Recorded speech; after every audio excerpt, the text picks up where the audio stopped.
Hello, I'm Kirsty Young, and this is a download from the Desert Island Discs archive.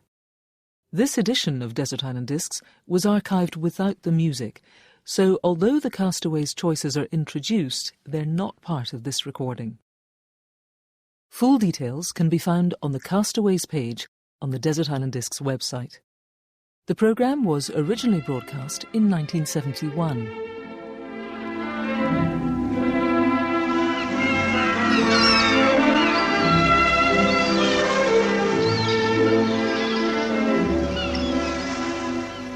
As usual, the castaway is introduced by Roy Plumley. Our castaway this week is the Dame of Sark, Dame Sibyl Hathaway. Now, Dame Sibyl, obviously you're at home on an island, but not an island as small as ours. Could you endure loneliness, do you think? Oh, very well, I think. I've been used to it many times in my life. What do you think would be the one big consolation, if there is one, to being alone on a desert island? I think having complete silence. Is music important in your life? At times when you didn't want complete silence? No, I think music is important when one's in certain moods. Then one wants it, I think. Do you play an instrument? No, I'm afraid I don't. Do you play records? Yes. How did you set about choosing your 8 discs for the island? Well, I'm afraid they're very nostalgic. They're all connected with some part of my life or some interest I've had in people or things. What's the first one? Well, the first one is Mahler, the Adagietto from Mahler's Fifth Symphony, because I think it has everything. It is soothing, and yet it would be stimulating, and I feel it would just help me. Part of the Adagietto from Mahler's Fifth Symphony, the New Philharmonia Orchestra conducted by Sir John Barbirolli. Let's go on to your second record. What's that to be? I would like the Gershwin, the Rhapsody in Blue, Yes. because it was one of my husband's favourite pieces of music, and he's never tired listening to it. I think meant something to him about America. It conveyed America to him, and I think it is a thing that conveys a great many sensations in one's life, and it fits in with so much. An excerpt from Gershwin's Rhapsody in Blue, the Hollywood Bowl Symphony Orchestra conducted by Felix Slatkin. You, of course, have visited America on a number of occasions to lecture, haven't you? Oh, yes, I've done 3 lecture tours, besides going out there on many other visits. Yes, and talked to them about Sark. Yes. How big is Sark? Well, it's about 1,200 acres, actually, arable acres. It has 42 miles of coastline. Yes. How long is it? And how Well, the wide? longest straight, you could say straight from end to end, is 3.5 miles, and it's about 1.5 miles wide. Is it the smallest of the Channel Islands? No, it's the 4th. There are 2 smaller ones. Are there any uninhabited ones? No, nothing but rocks. Even the smallest has a family on it. Yes. Just one family? Yes. Now, how did Sark come into your family's possession? Well, my great-grandmother bought it when the then seigneur lost pretty well all his money in opening silver mines and trying to work them in 1840-something. Yes. But before that, you were a Channel Islands family. Oh, yes, very much Channel Islands family. Your grandfather became seigneur, the ruler of After the his mother island. died, yes. And then your father. Yes. Were you brought up on Sark? Oh, yes, except for being sent to school in France for a very short time. I was entirely brought up in Sark. Yes. And as well as learning modern French, you learned to speak the Sark patois. Oh, yes, that's my native tongue. Yes, a old Norman French. Very medieval sort of French, very much like the French they speak in Canada. When did you become Dame of Sark? In 1927, when my father died. Since when has the island been under the British Crown? Well, we say it's always been under the British Crown because we are part of the Duchy of Normandy, the Channel Islands. Probably some of them went to help William the Conqueror conquer England. And we always, when the land in France was lost under King John, the Channel Islanders all remained loyal to the English crown as descendants of their duke. Yes. But for a long, long time it was just a haunt of pirates, wasn't it? Yes, well, the Sark was anyway. There were monks in all the islands. There was a good deal of religious community in life in the 600 and 700 period. Yes. And when was the island properly colonized? Well, Sark was not really properly colonized until 1565, when Queen Elizabeth authorized a seigneur from Jersey to take over 40 families and establish them in Sark for the defense of the island. Each man was to have a musket. Yes. Are there many descendants of the original settlers on the island today? Oh, yes. All the old names are theirs to this day. What's the total population? 582 at our last census. When you left home? Yes. And of course you know them all. Oh, yes. Agriculture, fishing and hotels. So a prosperous island.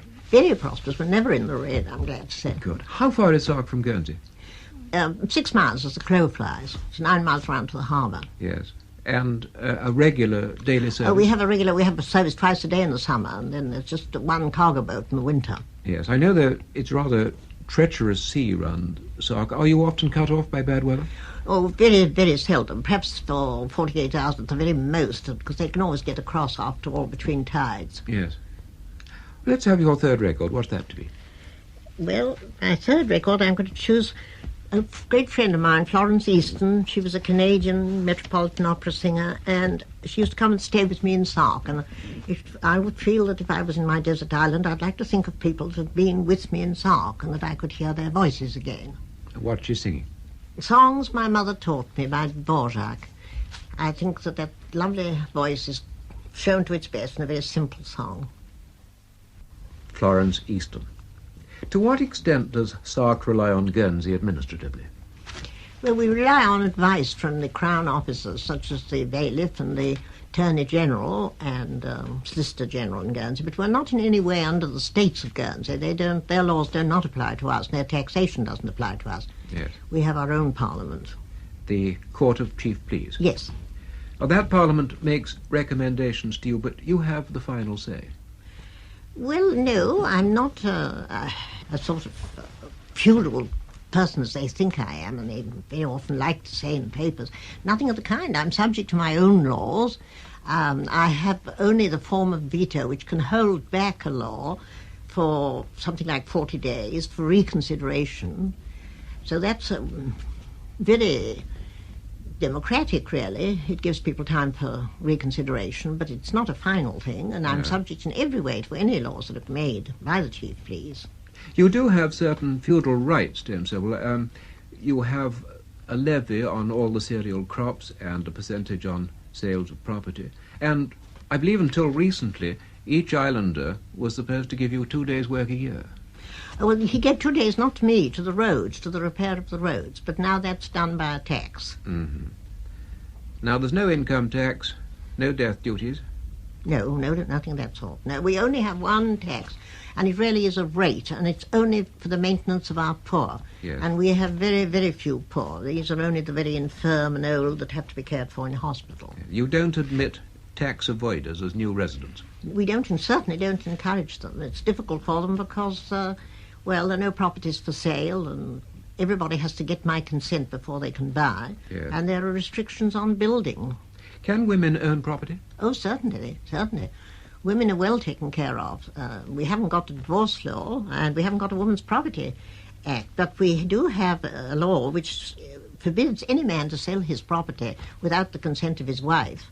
And furthermore, she's entitled to a third of his house and his garden and his farm and everything. No one can deprive her of that. Mm-hmm.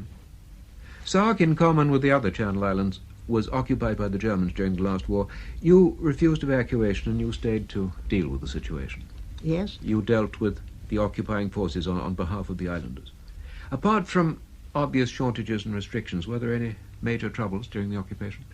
Well, hardly troubles, but there was great hardship, you know, when they deported something like 60 of our people with no apparent reason whatsoever. People up to 60 years of age, and even women with quite young children were taken, babies in arms almost. Yes. Your late husband was taken into Germany as a Yes, prisoner. he was 2.5 years in a camp down on the borders of Austria.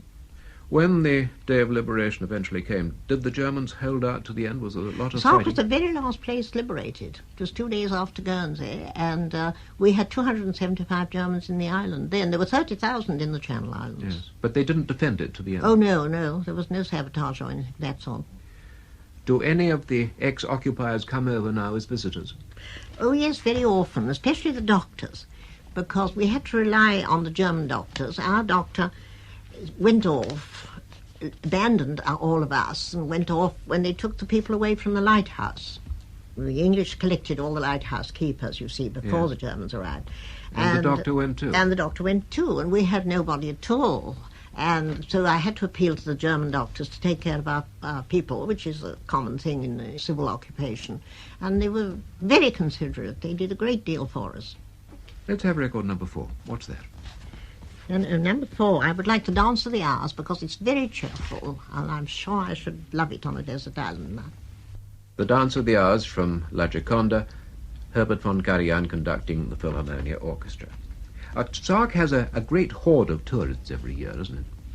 Yes, we had, I think, about between 40 and 42,000 this year, which was very good considering the weather in August was bad. Yes.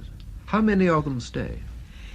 Oh, the hotels are quite full. There are about 5 hotels, and they're booked from year to year by people who return for the quiet life they get in Sark. Yes, but most of them Most of them are day people that come over from Guernsey or by hydrofoil from Jersey. Yes. They're all gone by 5 o'clock in the afternoon. The island is completely quiet. Do they come from France as well? Only by hydrofoil. They come from St. Malo. There's a twice a week service. Yes. Now, you've always forbidden, as you're entitled to forbid, motor cars on the island, but there are now getting on for 50 tractors, which is far more surely than can be needed for agricultural work.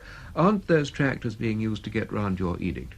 Well, I'm afraid they are. There are 44 now, and I really do feel that it's more than we should have for the size of the island. It's become a sort of social standing to have your tractor for your business, whether your business really necessitates it or not. Yes. There have been occasional rumblings of discontent, rumblings of revolution among the Sark people, that your rule is dictatorship and outmoded, and they don't need you to tell them whether they can have tractors or not. Is there a demand for change? Well, it doesn't seem to be. Every time anything comes up in the chief pleas that is in any way changed, such as divorce or being allowed to have female dogs or any of those things in the island, they always vote against it. They never seem to want anything changed, and I think they're very sensible because they've realised that to keep the island as it is its greatest attraction and the surest thing for the future to have a prosperous island. Yes, so you see Ireland staying as it is, a small agricultural paradise, and no chance of it becoming a concrete island full of casinos and holiday hotels? Oh, no, certainly not. It'll never become that in my time, anyway. Well, record number 5, please, Dame Sibyl. Well, record number 5 is a Debussy, a nice, soothing Debussy, La Fille aux Cheveux de Lin. Debussy's The Girl with Flaxen Hair, played by Kieseking. Let's go straight on to your next record. What's that? Well, it's the Pyrenees Aubade, played by my friend Léon Goostens, who also was a very devoted visitor to the island of Sark. Léon Goostens playing Pyrenees Aubade. Now, Dame Sibyl, we'll try to make your stay as a castaway as comfortable as possible. It's a pity there aren't any uninhabited islands near Sark. Could you look after yourself? Oh, I'm sure I could. I'm used to doing that. You can fish?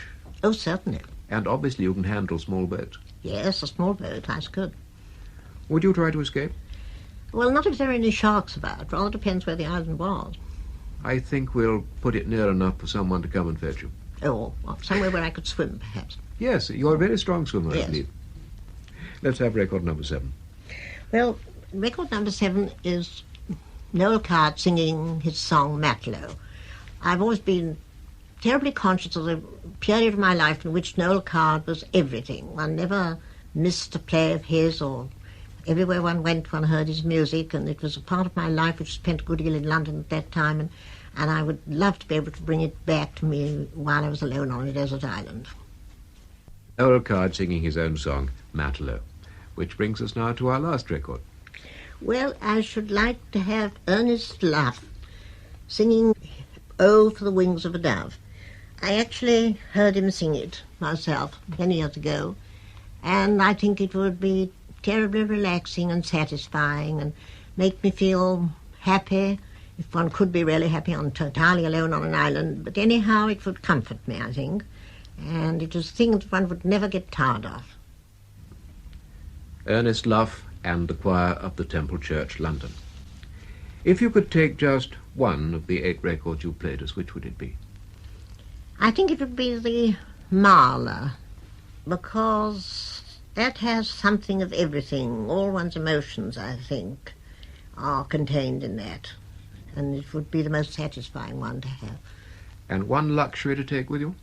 Well, I would ask for lots of canvas and tapestry wools so that I could go on doing a sort of Bayeux tapestry on my own, and if I got bored with it, I could take it to pieces and do it over again. Yes, a Bayeux tapestry of what? The history of Sark? Well, I might well do that, or my own life. Yes. You've written your own life, and I believe you're about to write a history of Sark. Yes, a more or less casual history, not terribly researched one. Yes. And one book to take to the island with you, apart from the Bible and Shakespeare, which are already there. Well, I like reading history better than anything, and I should like, I think, Sir Keith Fielding's History of England, which is quite a tome, and I think that would satisfy me for a long time. Sir Keith Fielding's History of England. Right. And thank you, Dame Sibyl Hathaway, Dame of Sark, for letting us hear your Desert Island Discs. Thank you very much for being interested in Sark. Goodbye, everyone.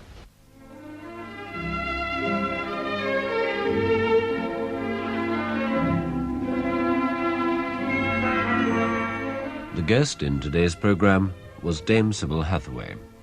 The interviewer was Roy Plumley and the producer Ronald Cook. Next Monday at 12:25, the castaway will be the author and broadcaster C.A. Joyce.